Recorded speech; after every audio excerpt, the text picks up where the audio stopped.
الحمد لله رب العالمين والصلاة والسلام على خاتم الأنبياء والمرسلين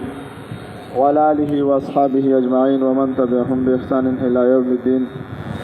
فيا عجبا كيف يعصي الإله أم كيف يجحد الجاهد في كل شيء له آية تدل على أنه واحد. طلباء کرامو مخکینی درسونو کې تنقیحاتو نه مخکې دعوه او جواب دعوه د ملحدینو سره ذکر شوه. دغه منګه نور سوالات وروسته کتاب کې ډیر زیات ذکر کړي دي. خدای او سوته منګه مختصر راواغستل چې سنا ستاسو ذهن کې وی خبرې چې د موضوع سره کوم تنقیحات مناسبت خوري هغه تاسو بیانول شي. د څه وخت راځي ان شاء الله چې تاسو کله دا فلسفه کې کار کوي وخت پکې دی راغوي تاسو په ذهنونو الله نورم کولاوي. دا کائنات ټول موږ د پاره یو کتاب دی. عقلی دلایل دا قران کریم بیان کړی دي. دوی وی کنه دا انسان چې مړ شي بیا به څنګه پیدا کیږي. الله وی د ازمکه چې مړ شي دا څوک پیدا کوي. فاحیا به الارض بعد موتها. الله رب العزت د ازمکه یعنی وچ شي مطلب مړ شي په خزان کې ونه وچ شي پانی دراو غورځيږي لیکن چې پسرلې شي نو بیا څه کیږي واپس به تر تازه کی راشي. دا شانته کې ګڼ مثالونه الله رب العزت ذکر کړی دي. عقلی دلایل موږ د بارا ذکر کړی دي. قران کریم وایي کنه الذي خلق الموت والحیات ليبلوکم ايکم احسن عملا. دا شانته کې بل آیات مبارک ده چې تاسو ګورئ فرج البصر هل ترى من فطور. تاسو ګورئ چې الله په پیدایش کې صدقه شته. ثم مرج البصر کرتين ينقلب اليك البصر خاسئا وهو حسير. دا نظر به ته واپس راشي.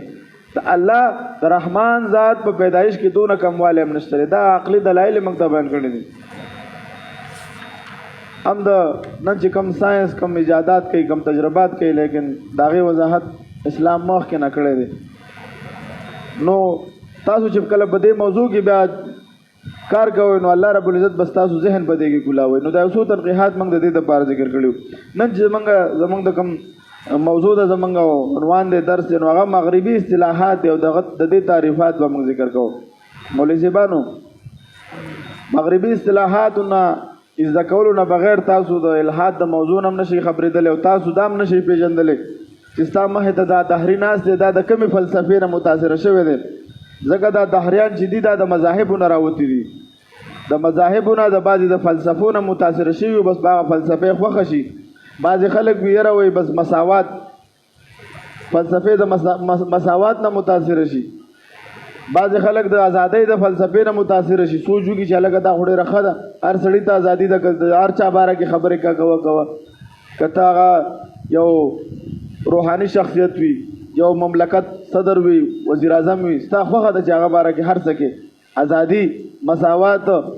څوک د ترقۍ نه څوک د فیمینزم د فلسفې نه څوک مختلف دي کې فلسفې دي. نو هغه فلسفو نه سړی متاثر شي او اکثر شي نو هغه بیا په اسلام باندې اعتراضات کوي. نو کله چې تا بیا دغه اصطلاحات سایاد وي او تا ته فلسفه معلومه وي نو بیا ته د هغه سړي سره خبره کولی شي هغه ته د هغه نفسیات معلوم کی. او کله چې تا ته د هغه بیماری او نفسیات معلوم شي نو بیا تا ته علاج کول څه وي آسان به وي ورته بیا به تا ته څه مشکل نه وي. خو چې تر څو پورې فلسفه تا نه پیژندلی نو ته به بیا د هغه علاج نشي کولی. جواب به ورکې خو هغه جواب به ستا په ځي باندې نه لګېږي. نو په دې چې فایده وشي نو هغه به بیا ستا دپاره هم د نقصان سبب ګرځېږي او ستا خبرې چې بیا څوک اوري د هغه دپاره به هم عقیده کې بیا فرق راځي. نو دا څومره اصطلاحات چې دي لکه د هیومنزم نشنلزم سیکولرزم لیبرالزم نو دا اصطلاحات دا د تحریف شده عیسایت پیداوار دی. مولوی صاحبانو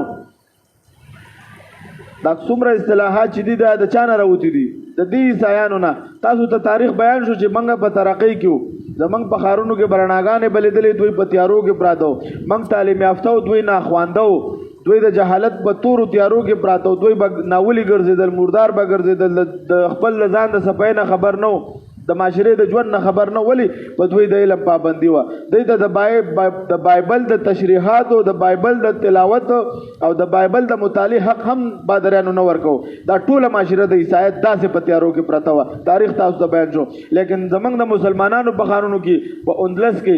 سپین کې دغه شانته کې چې زمونږ د عرب ملکونو کې مصر دا چې څومره زمونږ هغه طرف ته ملکونه دا ترقي یافته وو په هغه وخت کې. هغه وخت کې غټ جامعات موږ لرل. هغه وخت کې زمونږ ساینسدانانو ایجادات کول دا بنیاد زمونږ مسلمانانو دې کې پراتو نو په دوی کې به دا فلسفه راووتلې کله چې دا فلسفه راووت نو هغه عیسایت د مین نه ویوړو چې وکړو عیسایت د مین نه ختم کول په خپل باندې تحریف شودو عیسایت تحریف شودو په دې کې ځان نه خلکو خبرې لیکلې وي لکه تاسو د بایبل مطالعه په خپل کړي لفظ په لفظ الحمدلله د ټول عهدنامه قدیم او د جدید درې کتابونه درج دي دغه خبره پکې نشي چې د بایبل سره تضاد نه د انبیاء کرامو مبارک داسې ګستاخانه الفاظ چې هغه په تب بیانول نشي چې د الله تعالی هغه مقرب بندگان چې هغه د ګناہوں نه د صغائر او کبائر نه پاک دی هغه د دې داسې غټي غټي د ګناہوں نسبتونه کوي نو دوی به چې کله د عیسایانو په خپل کتابونه کتل دا بایبل بیا کتل نو هغه نه متنفره کېدل نو په دې کې دا فلسفه پیدا شولې مولوی صاحب پوهیږي کنم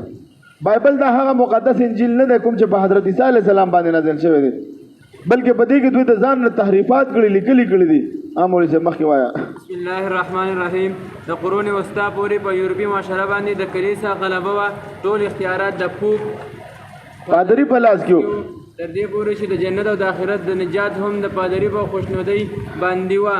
او دا زمانه د یورپ تاریخ زمانه مولوی صاحبانو قرون وسطا پورې چې کومه زمانه وا د دې د تاریخ دور ورته ویل کېږي تور دور ورته ویل کېږي او چې دا څومره اصطلاحات پکې راووتل دغه وخت په دې نتیجه شو راووتل ولی بایبل کې هغه دغه نو د ژوند دی رول اصول پکې نه دی بیان شوی بس یو څو عقاید دي یو څو نظریات دي یو څو عبادت دي بس نور تفکر کې څنګه ژوند دی خزه سره به څنګه ژوند دی بچو سره به څنګه ژوند دی معاشره کې به څنګه ژوند دی دا پکې نشته په هغه زمانه کې مارټن لوتر تاریخ پیدایش 10 نومبر 1483 دی د پروتستانت تحریک شروع کړو دا وايي د بایبل تشریح هر سړی کولای شي او دا د جرمني عیسایو او په 15مه صدۍ کې تیر شوی دی او دی اول تحریک شروع کړو د مذهب د ازادۍ په نوم سره ولې زبانو کله چې دوی د مسلمانانو ژوند ته کې قتل او خپل ژوند ته به قتل نو خامخا دوی کې ما جذبات را پیدا شو د علم حاصلولو د ترقۍ حاصلولو چې مسلمانان په ترقۍ روان دي او موږ تروس د پاتیو نو بیل شخصیت تاریخ دا ذکر کړي مارټن لوتر دا د پروتستانت اوس عیسایان په دوه ډلو کې دي غټه یو کیتولیک دي یو پروتستانت دا بیا ساتي چې دي پروتستانت او کیتولیک والا دا پادریان دي کیتولیک والا دا پادریان دي او پروتستانت قبیله دوی خپل کې یو بل باندې کفر فتوی لګي دی مارټن لوتر سل اعتراضات کړیو په چرچ ول ځوړل کوي دی جواب مال راکړ پادری سره نو اخره کې دا خود د بیا محبین پیدا شو ته خدا دغه واغستو رزق واغستو خود د محبین پیدا شو ولی خلق د پادریانو نه تنګو ام ته عوام تنګو ام ته حکمرانان تنګو د جنت ټیکټ به دوی ورکو د جهنم ټیکټ د دوی سره هر څه به دوی سره چې دوی بدل سهولي کول ورو ربسته به پاسو زمونږ ته مذهب ته وګوره د دوی مذهب ته وګوره ګوره منګه ډایرکټ زمونږ د الله او د بنده په منځ کې د سره د واسطي ضرورت نشته سر ول په سیده ولګو الله وې زستا اورم الله وې زتا د شارک نه زیات نږدې ما دوی سوې دوی وی ته الله ته ډایرکټ نشي رسیدي اول به ما پادری خوشاله اول به ول پادری خوشاله اب استا واسطه جوړيږي ستا د ګناونو کفاره به دا ګرځيږي او د ګناونو کفاره عیسی علی السلام ورکړل او بس خبره هم ختم شو هغه داسې عقیده او نظریه ده چې د عقل نه خلاف ده د دې نور مذاهب چې دا د عقل او د نقل دوه نه خلاف دي نو دې سړي په کې تحریک شروع کو نو د سره دې تحریک له भरपूर قوت ملاو شو چې کله ملاو شو په عوامو کې ما جذبه د بیداری راوچته شوله او څو شو نو په مزه تحریکونه شروع شو ورسته ور پسې دا فلسفه پیدا شو د جدید مغربي فلسفي بنیاد او اساس دا هیومنزم دی هیومنزم څه ته وایي د هیومنزم تعریف څه دی د هیومنزم مقصد څه دی هیومنزم پیدا شوی څنګه دی دا ټول وضاحت پکې شوی دی جدید مغربي فلسفي اساس او بنیاد هیومنزم تصور دی چې څومره جدید فلسفي او افکار او نظریات او اصطلاحات ایجاد شوي دي ټول وروسته د هیومنزم تصور دی په نور لفظونو کې هیومنزم تاسو د مغربي تصور او فکر بنیاد هم ویل شي هیومنزم معنا د مولوی صاحب انسان پرستی چې انسان پرستی نو دا د نورو مذاهب سره او خاص کر د اسلام سره د زغټ تضاد دی یورپی فلسفه وايي اصل انسان په 19مه صدۍ کې مولوی صاحب پیدا شو دوی څه وایي اصل انسان خو په 19مه صدۍ کې پیدا شو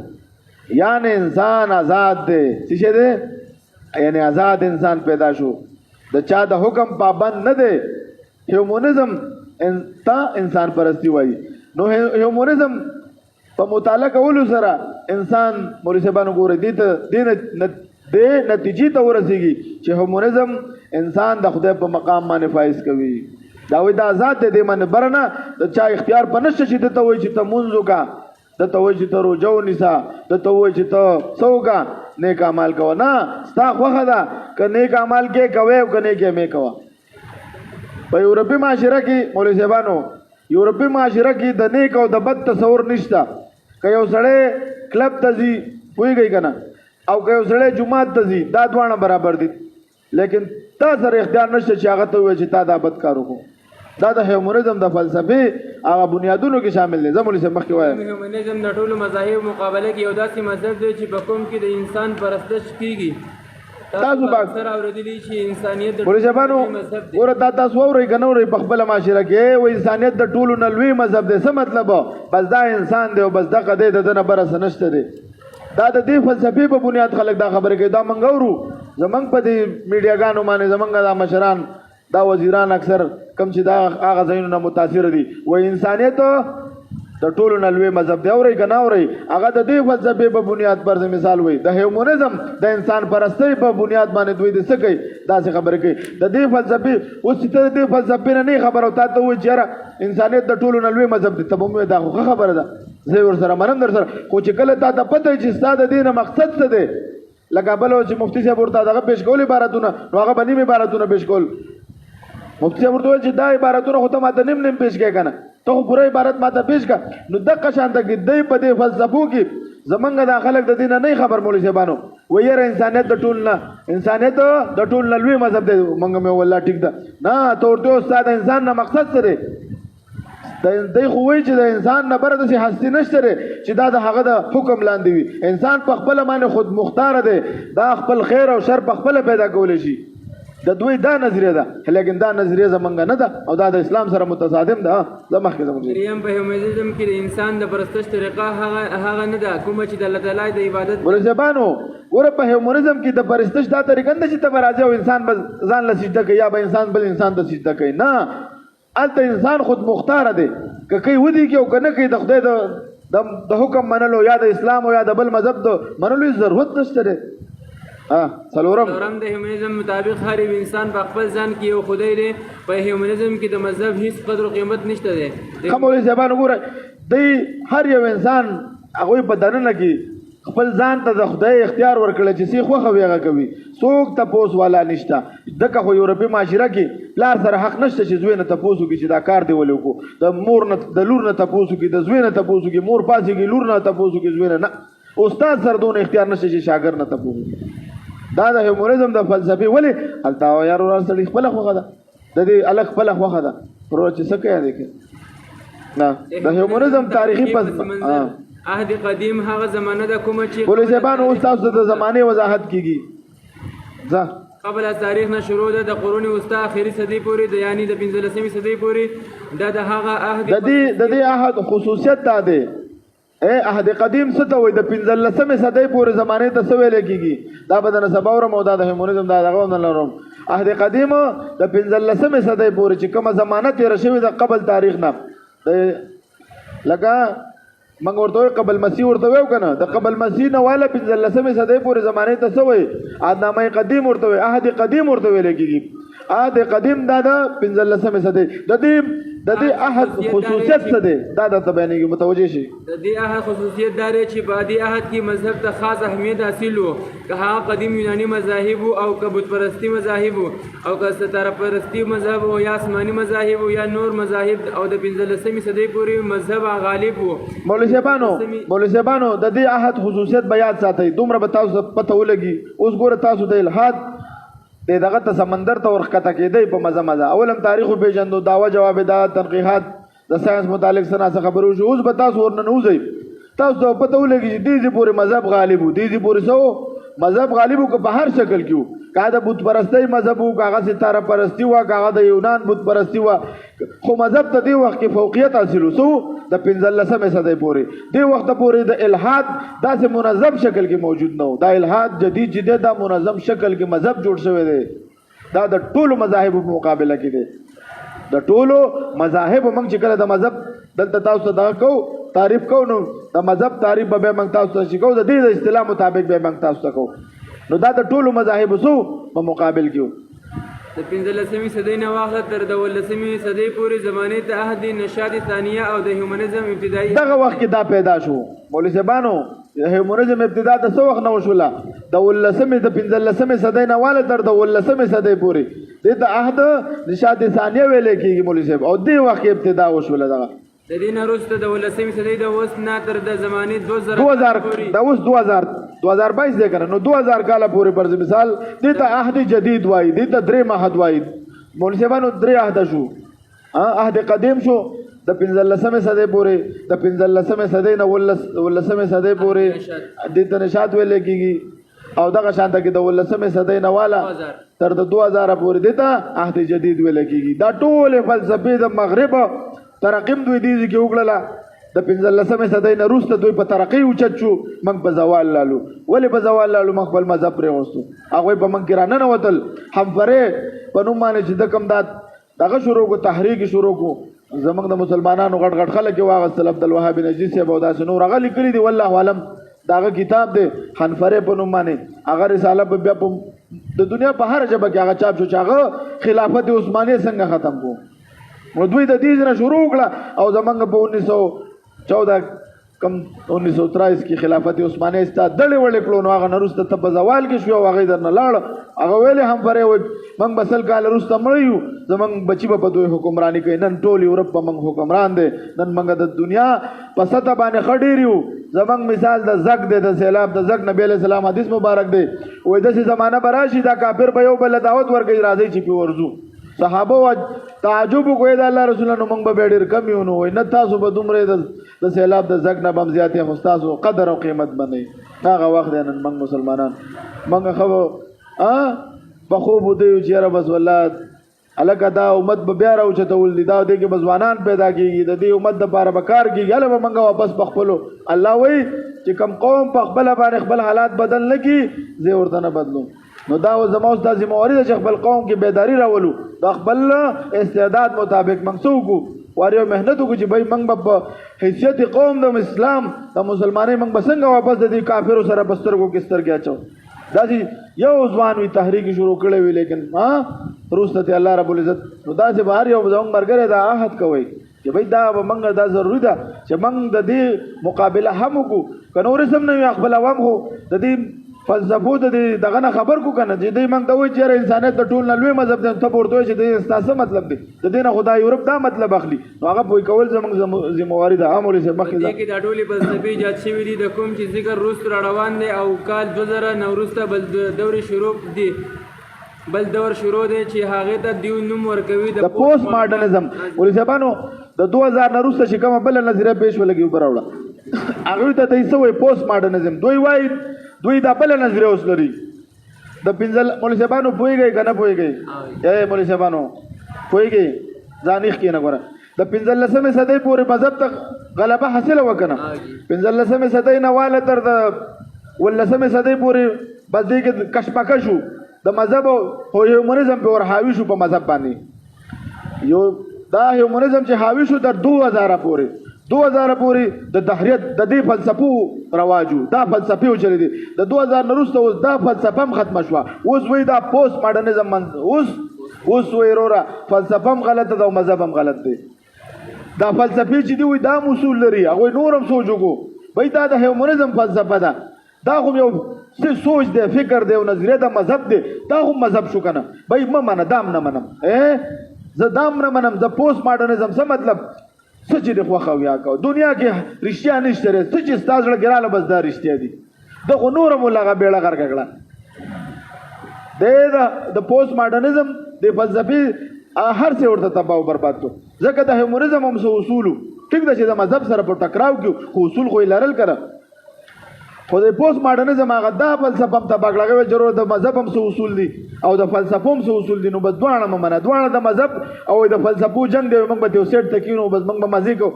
او تاسو څه کوي وای عبارت د پوسټ ماډرنزم دی وای مذاهب هم څه اصول لري او د ټولي فلسفي هم څه اصول لري دا ټول غلط دي او نظریه هم صحیح نشته دي سچ دی خو خوي هغه کوا خپل خواهشات پورا کوا بس دا د ژوند د دوی مقصد شولې بانو اوس چې کوم نظریه چلیږي ویو سبق ده ومنه ویم درته دا به نورم سبا ابل به بس بیا بس او کنه دا خو دومره هم سبق دی اوس خو له موږ بنیاد ته ورتن نشو چې تاسو بل سبا خو سیم چوټی دا صحیح ده ان شاء الله واخر دعوانا